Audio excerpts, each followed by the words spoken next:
I am Dr. Sergio Martinez, physical therapist for Surge Mobile Physical Therapy. And I'm Rocio Martinez, Dr. Rocio Martinez with Surge Mobile Physical Therapy. And today we Stephanie. have a guest who is a UTRGV exercise science major. Go ahead and introduce yourself. Stephanie Chavez. I'm an exercise science major with a concentration in physical therapy. All right. So Stephanie Chavez is actually one of our employees at Surge Mobile Physical Therapy. She's been doing a great job. She's our front desk specialist, and we're lucky to have her, and we're excited to have this interview with her today. And so I know she actually has some interview questions for us, as we do for her. So Stephanie, go ahead and ask away.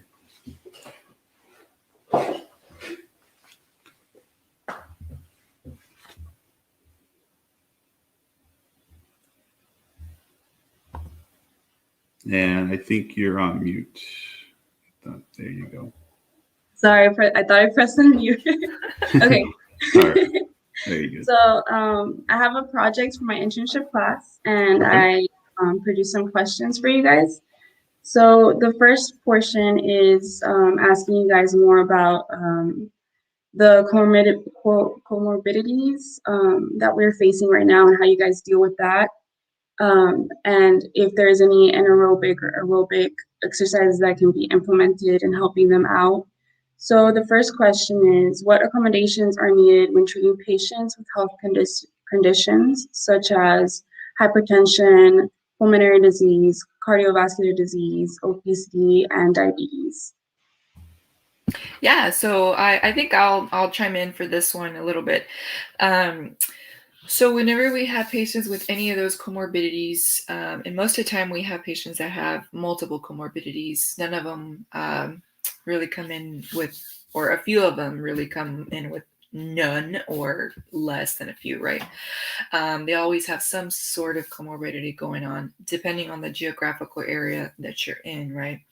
So in the area that we're in, we see a lot of Medicare patients, and for that reason, there's more of the elderly population will have a few more comorbidities than the younger pop.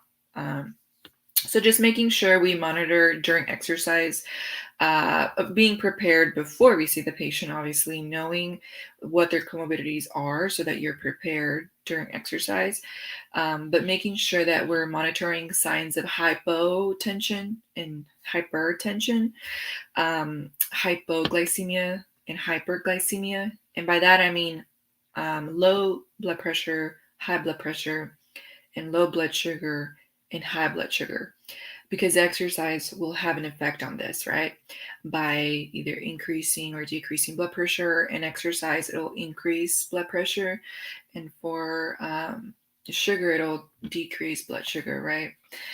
So some signs, right? Keeping knowing the signs of hypotension, so that's low blood pressure.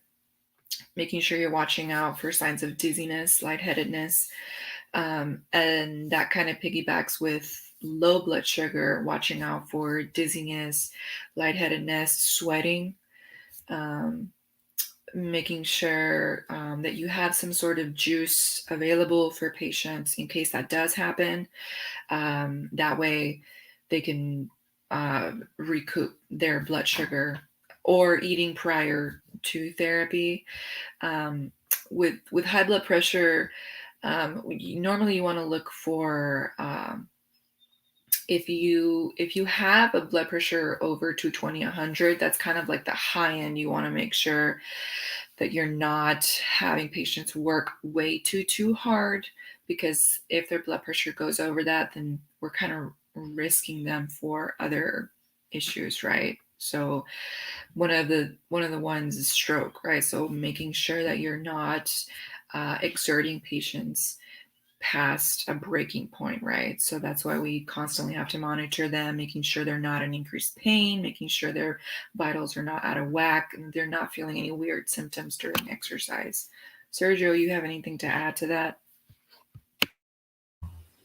Yeah. So also with like the hypertension, usually like if you see what I like to do is I like to check patients' blood pressure before therapy session, during, and also afterwards, just to see if their blood pressure, especially the systolic pressure, has increased by 25 millimeters of mercury or more. If it has, I usually kind of put therapy on hold at that moment and just kind of let them rest a little bit, or probably call it a day, and make sure on the next session, if they're still having that same issues, and we'll probably have to give our doctor a call and see if maybe there needs to be an adjustment of some sort. Also, if their diastolic pressure increases by 10 millimeters of mercury or more, in the session, we'll call it a day as well.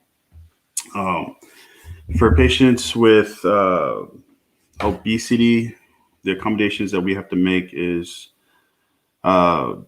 if they're about 350 pounds or more, it is challenging for them to be on our tables. So luckily we do have high-low tables, which are like these mechanical tables that can go all the way down.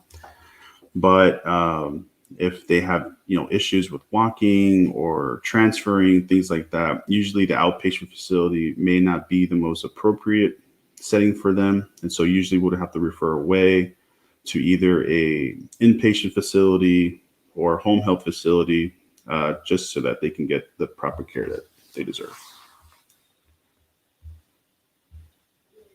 With I'll kind of add on to that, with patients with cardiopulmonary diseases, especially if they come in with needing oxygen, we'll want to check their oxygen levels and their blood oxygen levels, as well as their oxygen levels in the tank if they're coming in with oxygen.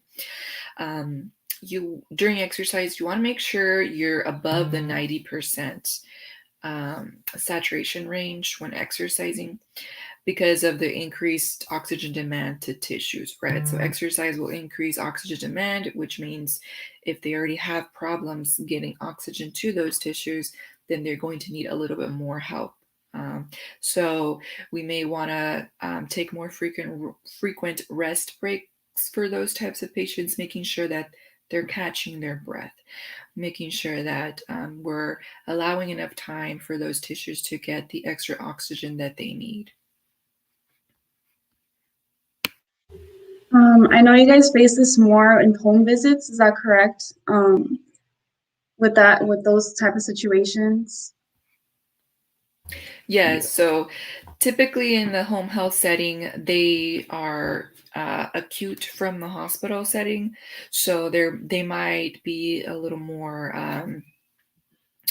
I guess there may be a little more red flags in that sense. So making sure that we are keeping those rest breaks in check, that we're keeping those vitals in check, that we're monitoring those signs more closely, rather than in the outpatient setting. Not to say that in outpatient we don't, but in home health, you're correct. We do come across that scenario more frequently. Sergio, anything you want to add? Oh, no, I think that kind of pretty much cuts it for that question. Do you have any other questions? Okay, yes. My next question would be, could you explain any anaerobic or aerobic exercises that can be implemented in treating patients with certain conditions, and can you provide an example?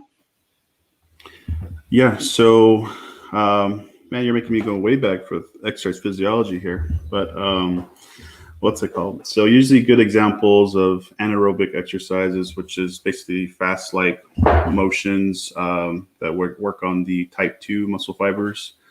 A good example, especially in the geriatric population, which we primarily see right now, would be like sit-to-stands. So, our bed mobility, meaning, turning in bed or getting out of bed. Those little motions that we kind of take for granted that seem pretty easy for us right now, as we get older and as we start atrophying, or if we get sick in the hospital and we're bedbound, those type 1 muscle fibers kind of seem to take control of the geriatric population more frequently than the type 2, and so we have to retrain those type 2 muscle fibers for them to be able to do that motion again. So the sit to stands, bed mobility, transfers, meaning getting from the bed to the wheelchair, or bed just to stand, all those things would be a great example for an anaerobic exercise.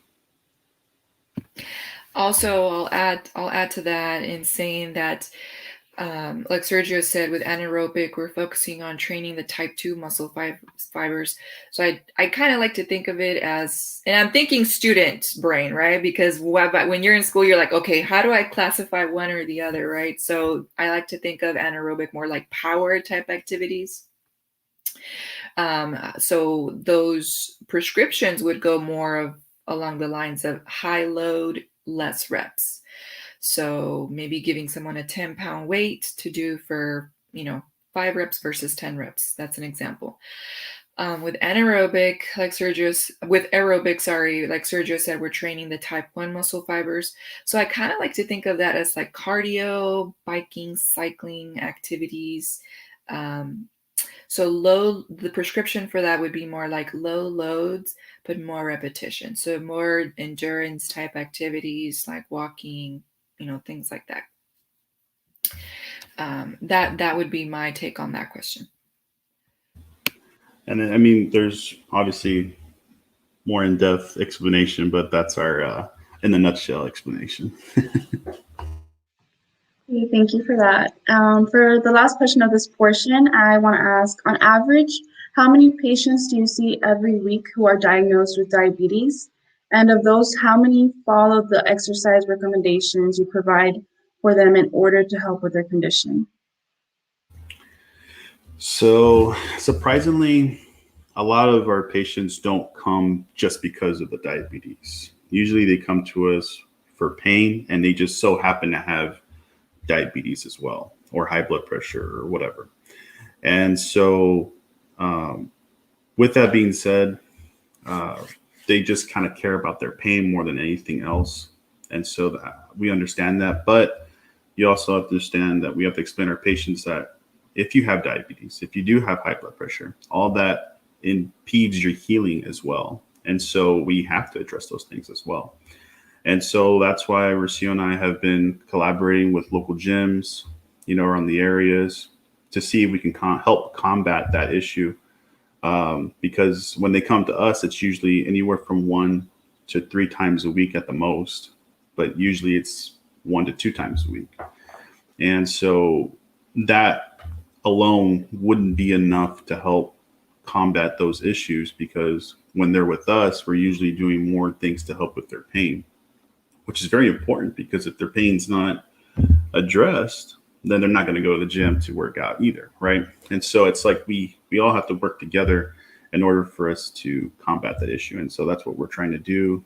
Our next episode will actually be with Rip Current Athletics. They're a gym in Port Isabel that we are going to be collaborating with, and so we're excited about that.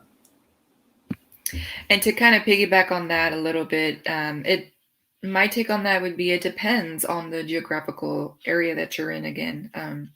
So I want to say right now, maybe about close to 50% of our pop come in with some form of either diabetes or other comorbidity in their list of past medical history, right? So compliance with exercise is an issue across the board with physical therapy, right? I mean, we've been patients ourselves, and I want to say that I've been non-compliant, guilty as charged, sometimes, right? So we want to be able to promote that wellness, right? To be able to help improve the quality of life of patients, right? So that's also why we're also trying to do this collaboration with local gym in that area. That way we are promoting that as well. So after not only the pain with therapy, right, but keeping and maintaining that wellness after their therapy program has ended. Right. And to piggyback off of that is we also want to help the local gym communities retain their clients, because a lot of time when clients start to go to these exercises and stuff, they end up getting hurt somehow, or they get discouraged because they're too sore, and they have that misconception of pain. But it's usually a normal thing to experience after exercising, especially after the first 2 weeks. And so what we're doing to collaborate with them is saying, hey, let us assess them before they start going to the gym, and we can help you create a home exercise program for them for the gym. And then as they get those things down, then you can start progressing to the gym as well, just so they can have a peace of mind that, you know, they're going to be okay, that they're not going to hurt themselves, and, you know, so that they can continue with the routine to help, you know, improve those comorbidities. I do agree with that. I've seen a lot of people that have been injured by the gym and they don't seek out physical therapy, and it takes forever to heal. And in my opinion, it takes faster to heal with physical therapy. So for the next portion, I wanted to ask more about you guys. So I wanted to see, I wanted to know where you guys went to school, where did you graduate, and all that stuff. So. All right, you want to go first? Sure. So I went to school. So undergraduate. So undergraduate, I went to UTESCA. So I went to UT Health Science Center over in San Antonio.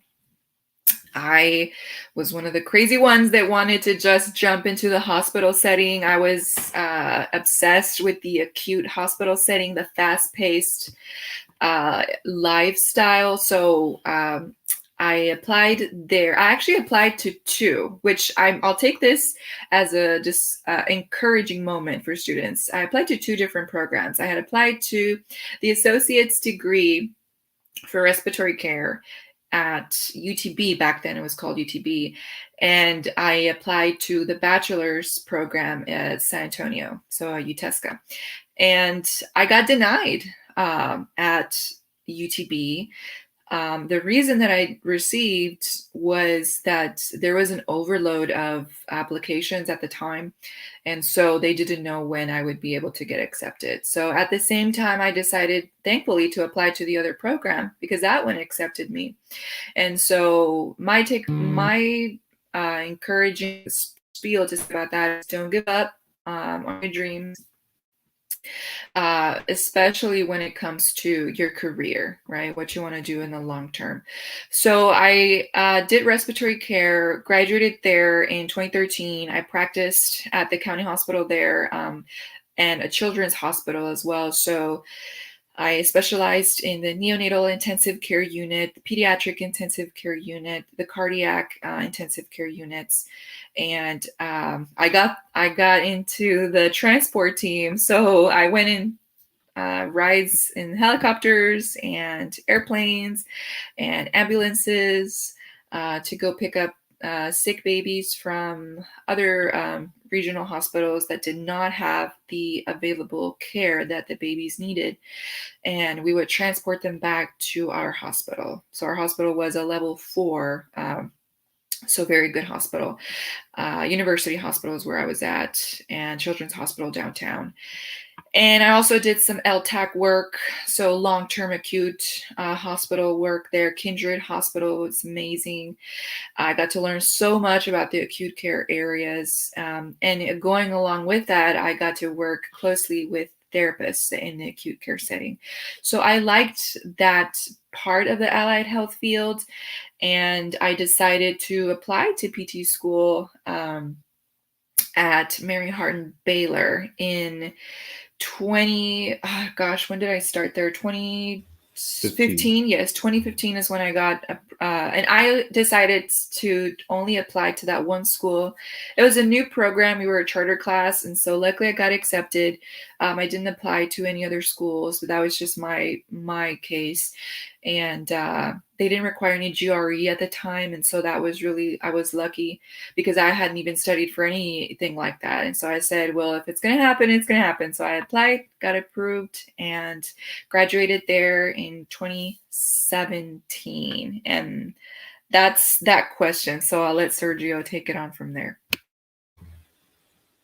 So I'm not as badass as my wife, but I definitely got my bachelor's at 19. You know, I was kind of like the fast track with the dual enrollment program. So graduated early as a junior, got my bachelor's at 19. And then I got accepted to the University of Incarnate Word, which is in San Antonio, Texas. And it was also the charter school. So we were the first class of that program as well. So Rocio and I know the ins and outs of, being the guinea pigs of a physical therapy program, and which was stressful but rewarding at the same time, and expensive because they were both private universities. So we wouldn't be in debt forever. But with that being said, I graduated in 2015. So when I graduated, Rocio started. So it was perfect because we got to support each other to get into school. However, I felt like I got into PT school again in 2015 because my wife was always asking me questions for the physical therapy field every day. So, and I would have to stay up late and study with her for her tests coming up. So I was like, I feel like I'm in PT school all over again. But with that being said, I mean, it was great. I mean, we had fun. Can't believe time flies.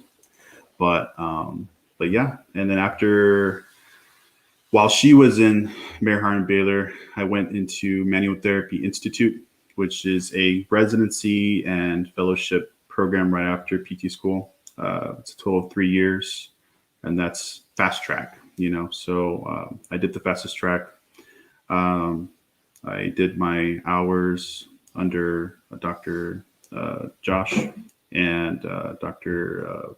Peter, and they're at Mondo Sports Therapy. And, we learned a lot of stuff over there in Austin. They have their own clinic, and they saw a lot of primarily athletes, runners, even Olympians. I mean, they saw all these top-notch athletes. And so I was very fortunate to, just be there and learn under the best of the best in the Central Texas area. And after I finished my fellowship there, we were pregnant. We were pregnant with our first son, and we decided to move back down and started working here in the South Texas area before we started our own practice. And here we are.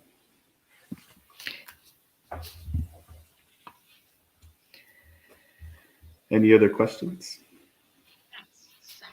I wanted to know more about why you chose that school that you graduated from, Incarnate Word. And I noticed here you explained it a little bit, but I just want to know like an extension of why, like. Yeah.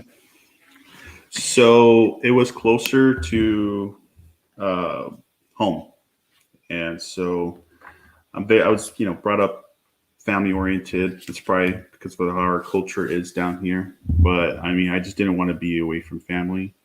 And also my wife was already in San Antonio going through respiratory school. So I wanted to be definitely closer to her. So the fact that the program was in San Antonio was also a blessing.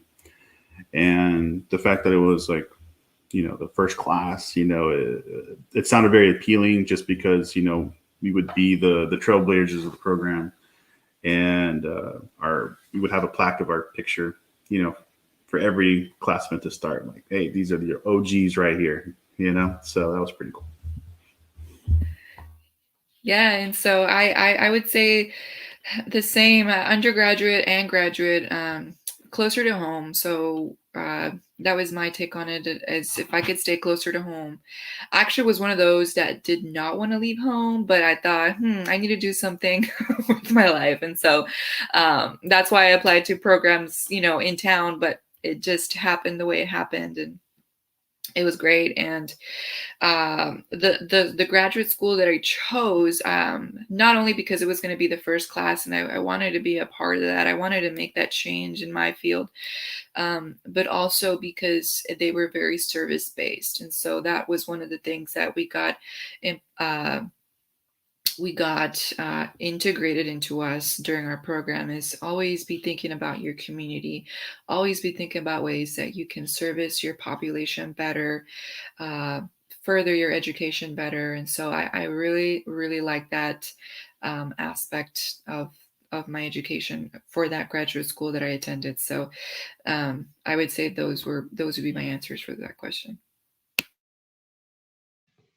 I also want to know if you guys have any advice for students that are trying to get into graduate school or trying to get into physical therapy as a field.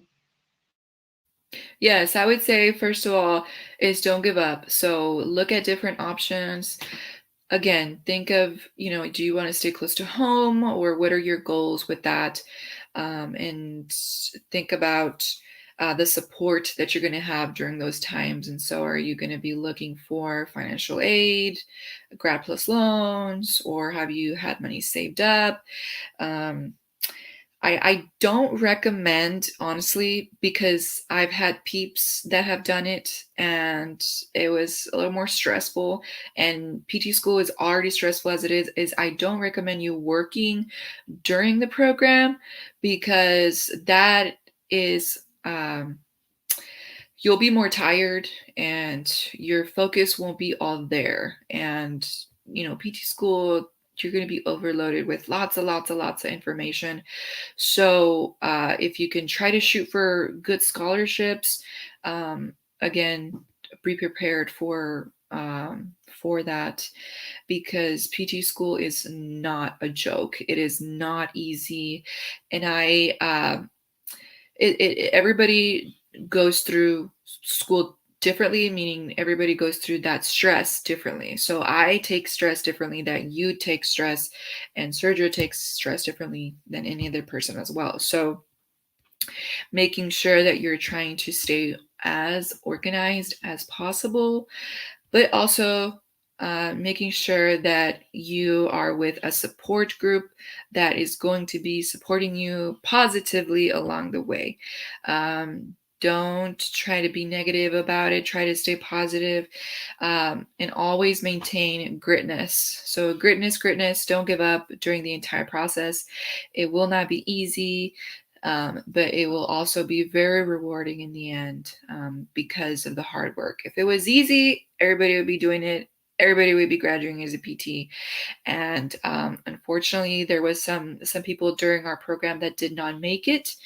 And so just don't give up. That would be my main advice, is make sure that this is really what you want. Do your research beforehand, and making sure you have different options. So that may mean applying to different areas, or making sure that you're doing enough hours in different settings so that you make sure that you're going into a field that you're going to be passionate about. Sergio, anything to add on that? No, I mean, I feel like you kind of summed that up pretty good. I think the other advice of would be, like, I feel like every PT student that I've come across and that I've dealt with or that I've went to school with, uh, everyone was trying to strive for the A, for the A, for the A. And, you know, we made a little saying, in school once we probably got like in our fourth to fifth semester, because we were already kind of like just burnt out. We would say, you know what, A's, B's, and C's get DPTs. All right. So we lived by that motto. And so we got a C, oh, well, we passed, as long as you maintain your 3.0 GPA in the semester. And if you don't get more than one C in that semester, you'll be fine. Don't worry. Take some breaks as needed. Don't try to bunch up everything at the last minute. In PT school, that's just impossible. I remember in undergrad, I never needed a planner or a scheduler or anything like that to remember when I had a test or to remember when I had an assignment due. But in PT school, I needed a planner. Like, I absolutely needed one. And I was in shock of how my planner was just full with things from day 1 to day 30 of the month or whatever. And I'm just like, oh my God. So look at the tree, not the forest. Okay. That's all I can say. Just tackle one thing at a time by looking at one tree at a time, and don't look at everything because that's going to overwhelm you. Just tackle one thing at a time. I also want to know, as a physical therapist, what has been an experience that has been proven rewarding to you? Yeah. So I would say it actually had to do with a patient who had diabetes. And this patient had a bilateral knee amputation. So he was wheelchair bound and he had just gotten his new orthotics, that we were able to use. But I mean, he was nowhere near ready for him. So we had to strengthen him. He was coming to the clinic at least 3 times a week. And it took probably at least a month before we started even putting the orthotics on him, just to start getting the feel of using the muscles with the orthotics. And then after another month, we finally were able to stand him up, put him in the parallel bars, and walk with him. And it was just like a awesome moment because that was his goal. His goal was to be able to walk again. And when we had someone like that with bilateral knee amputations, it was rough. I mean, you can just tell the patient was very depressed, um, gaining weight because of lack of activity. And so the fact that we were able to help him get some hope back, and just to see that spark in their eye, that smile, that they're doing something that they haven't done in a long time, yeah, that was awesome. Yeah, and for me, it's rewarding in the sense that I get to see patients get better, and that's my ultimate goal, is for them to try, for me to be able to help them reach their goals, right? And we may not be able to reach all their goals, but if we can help them enough to where they have that improved quality of life, where they can say, you know what, I wasn't able to carry my kid before, and now I'm able to carry my child. Or with pediatrics, seeing a kid go from not being able to walk to taking their first steps. And so just meeting those milestones with patients, think to me is the most rewarding piece of it all. And I know I don't say it enough, but I want to thank you guys so much because you treat patients in a way like I've never seen before. You always take priority in your patients, and I really admire that from you guys. And you guys have like persuaded me more into being in the physical therapy field. So I thank you guys for that. So my next question I want to ask was now kind of relating to that, but more the challenging side of it. What has been the most challenging thing about being a physical therapist? I want to answer that first because um, right now in the physical therapy realm, we are dealing with difficulties if you accept insurances in your practice. So I think for me as a therapist, the hardest, most challenging part, even as a business owner, is having to deal with insurances, having to deal with the fact that insurances get to dictate how much therapy a patient gets approved for, or how much they need or they deserve, when they don't really know. Us as PTs, we've been trained to evaluate patients and assess them and be able to tell, okay, let's see you for these amount of visits for this amount of time. But then a lot of times insurance says, well, wait, they're not approved for that many, or this is what you get and that's it. And then along with that is the reimbursement that we get. Is, as a business owner, we're trying to be able to keep our doors open to serve as many people as possible with the highest quality care. And right now we are able to do that by trying to stay one-on-one with patients during these sessions, making sure that the patients are with the therapist the entire session. But in other areas or settings that we've worked in other places that we worked in, that might not have been the case, right? So because insurance reimbursement is decreasing per visit, then that increases the load on the therapist side, meaning that they may have to see 3 patients or even up to 4 patients per visit. And that has to mean decreased quality care for each patient, or has to mean that we have to incorporate a technician or an assistant to be able to help out with that load. And so that over time may burden the physical therapist mentally and physically. And I would say, I mean, this could be a whole other conversation and podcast in itself, right? But I would say for me as a therapist and a business owner, over my experience, that would be the most challenging aspect of it. Is not so much the therapy side of things, but more so the insurance reimbursement of things. Sergio, do you have anything to take? Maybe not on the insurance side, but maybe more on the PT side? Well, I was going to talk about how the fact that we started a business when the pandemic hit, right? And so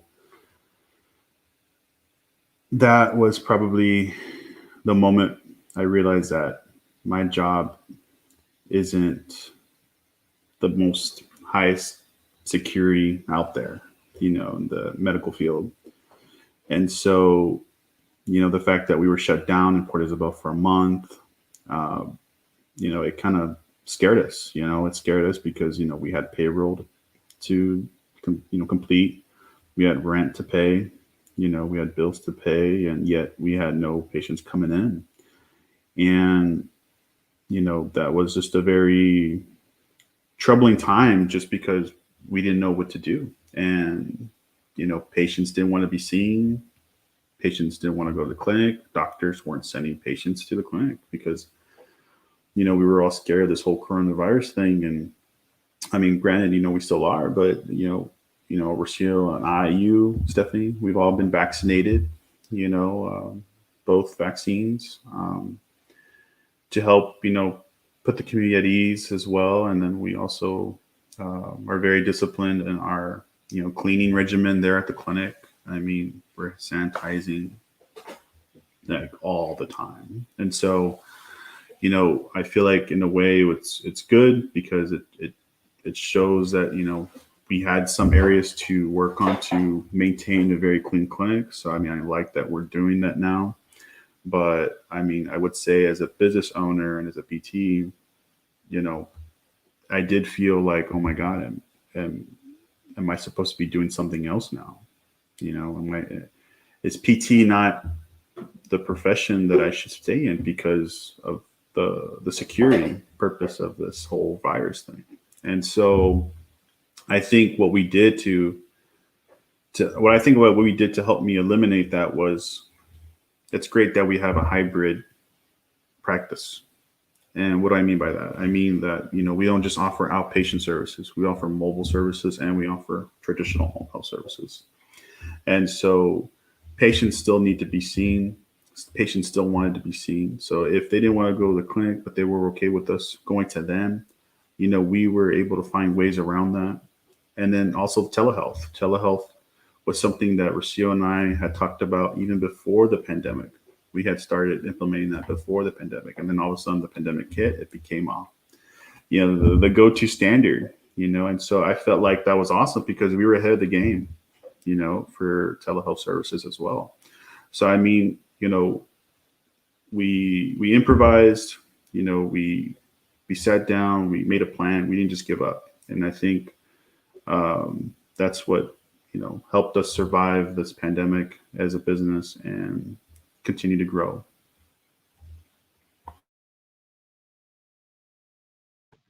So that was all the questions I had for you guys. That was the two portions that I wanted to discuss with you. Awesome. Thank you so much. I do have a few questions for you. And this relates more to the sense of your life as a student and your future a little bit. So tell us a little bit about yourself and what are you majoring in when you graduate? So I know you kind of said you're aspiring to be a physical therapist, maybe why you wanted to go to PT school. Yeah, so I didn't realize I liked physical therapy until my junior year of college. it was really hard to me because I'm a very indecisive person. I changed my major 5 times throughout my college years. But when I actually realized that I wanted to do physical therapy was I actually changed my major to exercise science, from biology to exercise science and a concentration in physical therapy. And I noticed a drastic change in my classes, and it was something that I was actually interested in. And I still didn't know that much about physical therapy, but I loved learning about the body, about how exercise impacts our physiology. So that was something I found really neat about that. And it wasn't until I started working for you guys that it opened my mind to a lot of things about physical therapy, and it made me want to be a therapist even more. So that was also, it also persuaded me into going into that field. Um, and I want to go to PT school basically for that reason, to continue on my dream to become a therapist in the future. Awesome. Awesome. Also, what have you learned in working in a PT clinic? Anything that you think has or will help you in the future in becoming a physical therapist?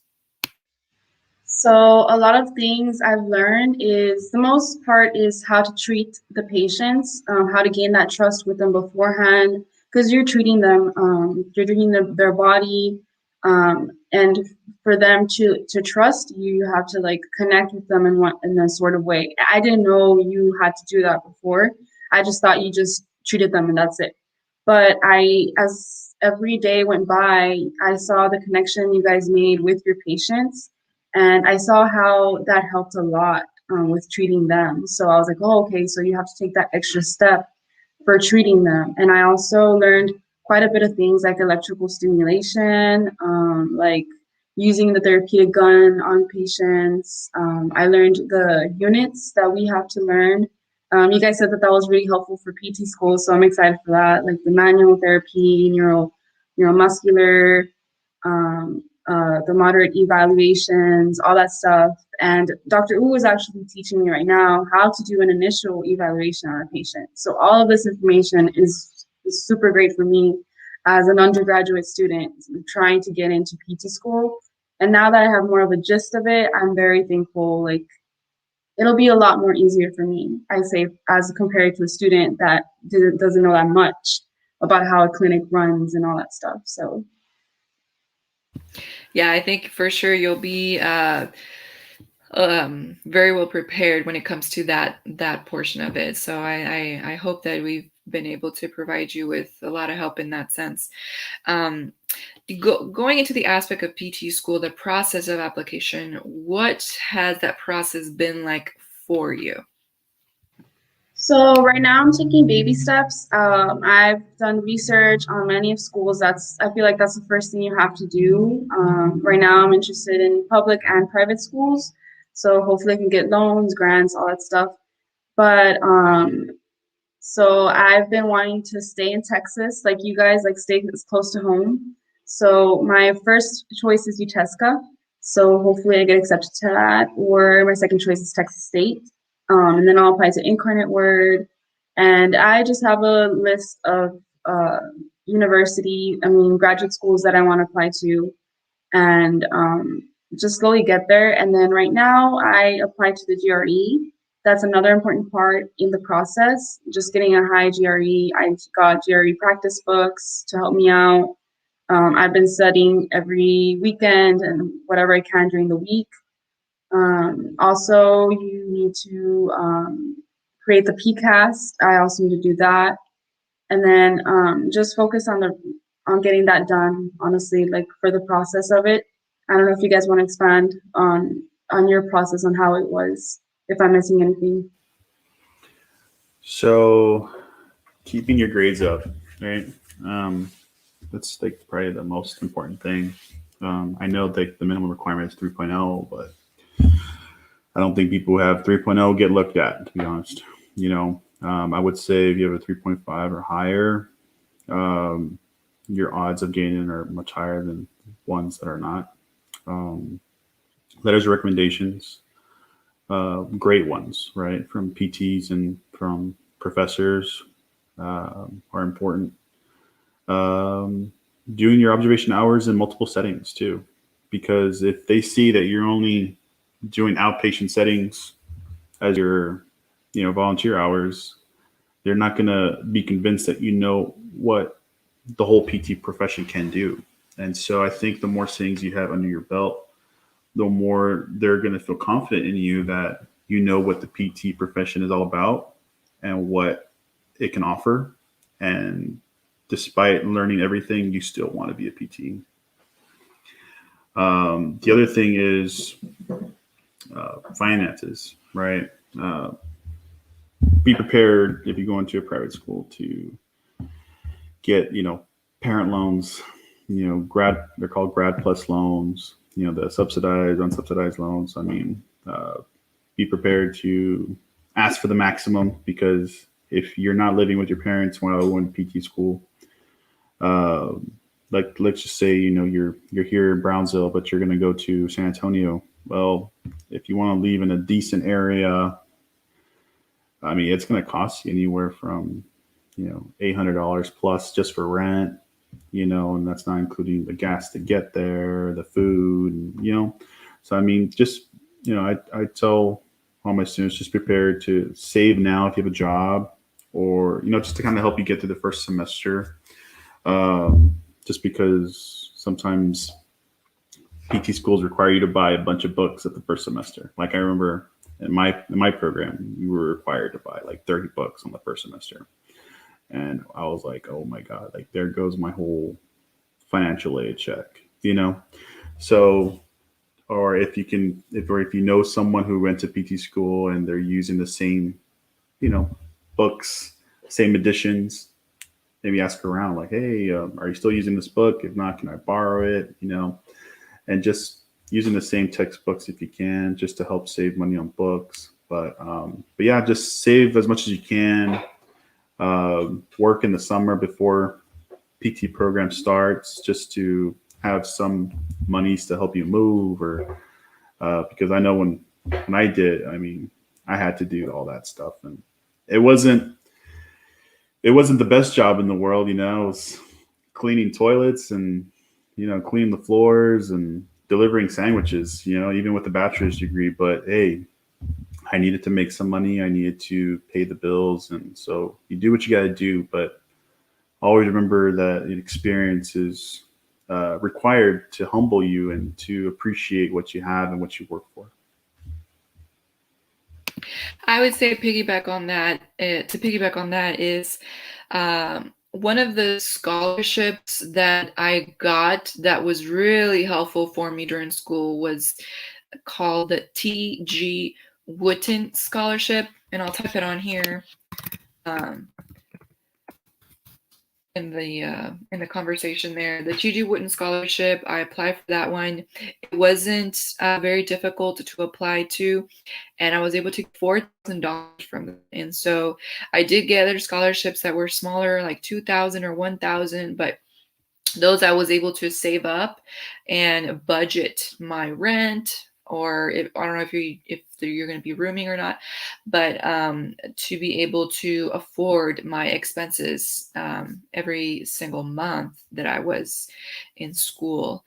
But as far as applying to school, also, whenever you're applying to these schools and maybe get an interview, they want to see the service side of you. So they want to see something different than just a high GPA, completing all your classes, having a good letter of recommendation.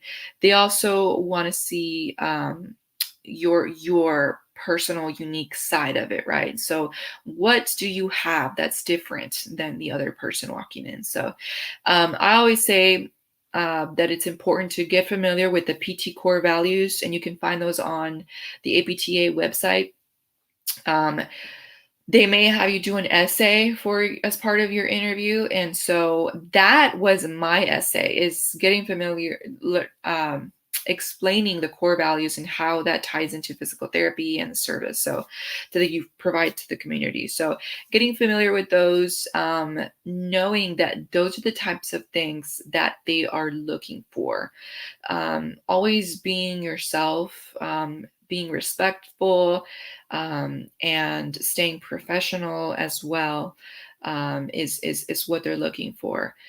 I always said, during therapy, during PT school, you always want to be like perfect, right? And that's not going to happen. So you can't be a perfect therapist. And when you get to the clinical side of things, it gets much more humbling, than that, because you cannot be a perfect therapist.